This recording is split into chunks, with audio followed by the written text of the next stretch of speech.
سمعی کے نواسے ایسے ہیں، حسن و حسین کے پوتے ایسے ہیں، رحمت للعالمین کے نواسے ایسے ہیں، ان کا ذکر اپنے تو اپنے غیر بھی کیا کرتے ہیں۔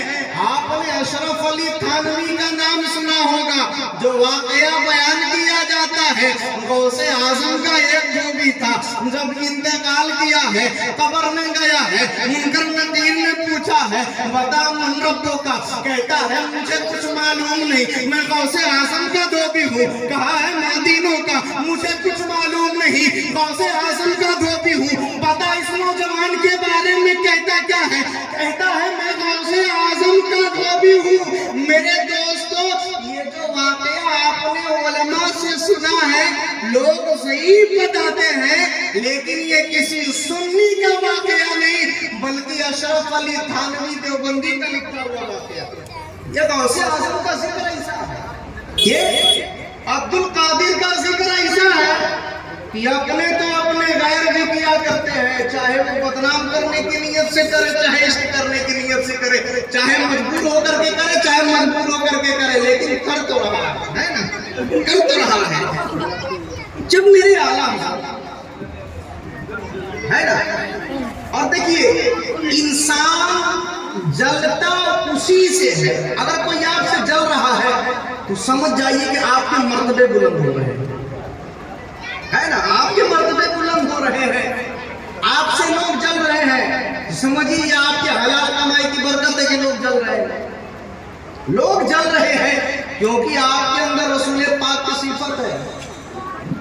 اگر کوئی ایسا بندہ ہو کہ پورے گاؤں والے اس سے محبت کرتے ہیں، سمجھ جائیے یہ عاشق رسول ہو ہی نہیں سکتا، یہ منافق ضرور ہو سکتا ہے، یہ منافق ضرور ہو سکتا ہے، عاشق رسول نہیں ہو سکتا ہے۔ اور جو عاشق رسول ہوگا، جہاں 90 لوگ سپورٹ کریں گے، 10 لوگ مخالفت کریں گے، 60 لوگ سپورٹ کریں گے، 40 لوگ مخالفت کریں گے۔ آپ نے دیکھا ہوگا، بس ایک واقعہ، بس بات چھیڑ رہی ہے تو میں بس پیش کر دیتا ہوں۔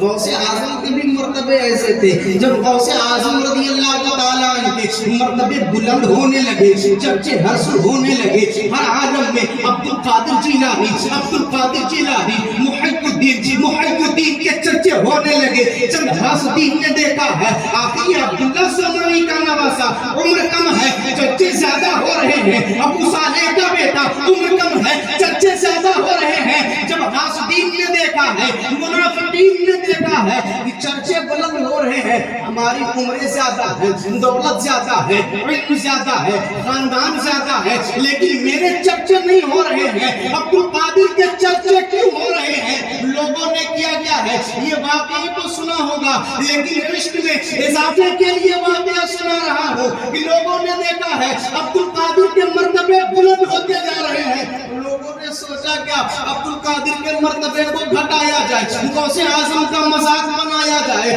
غوث اعظم کو نیچا دکھایا جائے۔ لوگوں نے ایک میٹنگ رکھی ہے، ایک مشورہ رکھا ہے، امیر آیا ہے، لوگوں نے ایک مشورہ پیش کیا کہ غوث اعظم کو اس طریقے سے گھٹایا جائے۔ دوسرے نے مشورہ پیش کیا عبد القادر کے جیلانی، عبد القادر کے مرتبے کو اس طریقے سے نیچے کیا جائے، ان کا اس طریقے سے مذاق بنایا جائے۔ میرے قوم کے اسلامی بھائیوں، تاریخ شاہد ہے، کتابوں میں لکھا ہوا ہے کہ لوگوں نے مشورہ پیش کیا، لیکن کسی کا مشورہ قابل قبول نہیں ہوا۔ آخر میں اس مشورے کے امیر نے مشورہ دیا ہے، کہا ہے ایسا کیا جائے غوث اعظم کا مرتبہ ایسا گھٹے گا نہیں۔ ہم ایک نوجوان کو تیار کرتے ہیں، اسے جو ہے کفن پہنا کر کے، خوشبو میں معطر کر کے، جنازے پہ لٹا کر کے اسے عبد القادر جیلانی کے پاس جو ہے پیش کریں گے، کہیں گے عبد القادر جیلانی وہ غوث اعظم وہ رحمت للعالمین کے نواسے،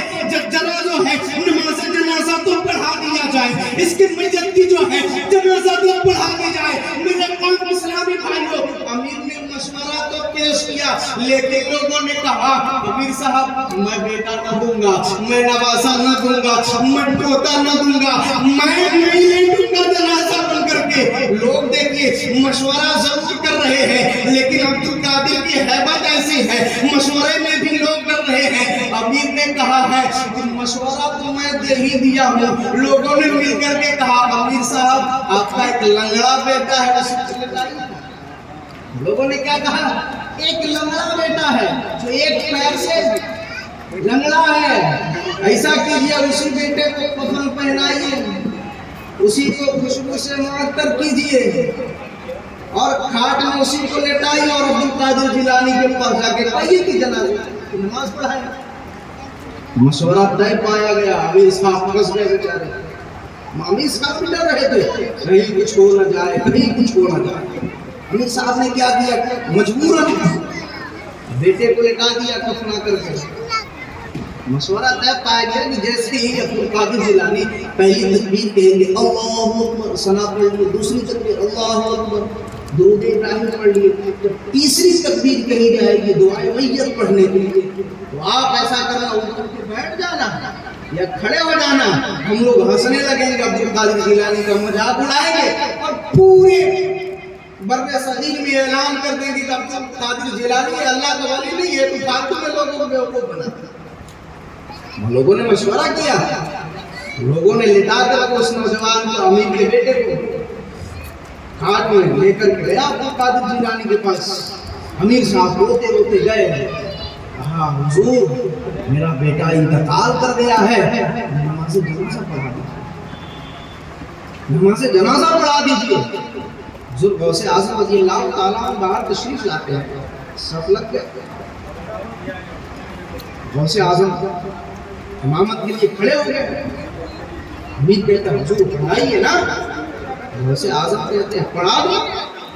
کیا فرماتے ہیں؟ پڑھا دو۔ امیر نے، لوگوں نے کہا کہ حضور پڑھانے کے لیے تو لے کر کے آئے ہیں، ہم یہاں مجرا کرنے یا کچھ کرنے کے لیے تھوڑے نہ آئے ہیں، ہم تو پڑھانے کے لیے ہی آئے ہیں۔ غوث اعظم نے پھر پوچھا ہے اٹھ کر کے پڑھا دو۔ پہلی بار کہا پڑھا دو، لوگوں نے کہا حضور پڑھا دیجیے۔ دوسری بار کہا پڑھا دو، لوگوں نے کہا پڑھا دیجیے۔ اب غوث اعظم کے علم غیب کا عالم دیکھیے، یہ رحمت للعالمین کا نوازا ہے، اسے معلوم نہیں ہے لیٹا کون ہے، بظاہر معلوم نہیں ہے، چارپائی میں لیٹا ہوا ہے۔ غوث اعظم نے تیسری بار کہا زندگی پڑھاؤ کہ مردے کی پڑھاؤ؟ بولیے سبحان اللہ۔ کیا کہا؟ زندگی پڑھاؤ کہ مردے کی پڑھاؤ؟ زندگی پڑھاؤ کہ مردے کی پڑھاؤ؟ لوگوں نے کہا حضور نماز جنازہ مردے کی ہوا کرتی ہے، زندگی نہیں ہوا کرتی ہے۔ میرے قوم کے اسلامی بھائیوں، جیسے ہی عبد القادر جیلانی نے کہا ہے ٹھیک ہے مردے کی پڑھاتا ہوں، میرے قوم کے اسلامی بھائیوں تاریخ شاہد ہے، کتابوں میں لکھا ہوا ہے کہ جیسے ہی میرے غوث اعظم نے اللہ اکبر کی صدائیں بلند کی ہے، ملک الموت نے روح کو قبض کر دیا، روح کو نکال دیا ہے۔ اب غوث اعظم نے ثنا پڑھا، تکبیر ہوئی اللہ اکبر، درود ابراہیم پڑھا، تیسری تکبیر ہوئی اللہ اکبر، دعائے میت پڑھ رہے ہیں۔ امیر صاحب پسینہ پسینہ ہو رہے ہیں، مقتدی صاحب پسینہ پسینہ ہو رہے ہیں۔ بیٹا اٹھ کیوں نہیں رہا ہے؟ بھائی اٹھ کیوں نہیں رہا ہے؟ نواسا اٹھ کیوں نہیں رہا ہے؟ پڑوسی اٹھ کیوں نہیں رہا ہے؟ غوث اعظم نے اتنے میں دعائے میت مکمل کیا ہے، غوث اعظم نے سلام پھیرا ہے۔ جیسے ہی میرے غوث نے سلام پھیرا ہے، امیر صاحب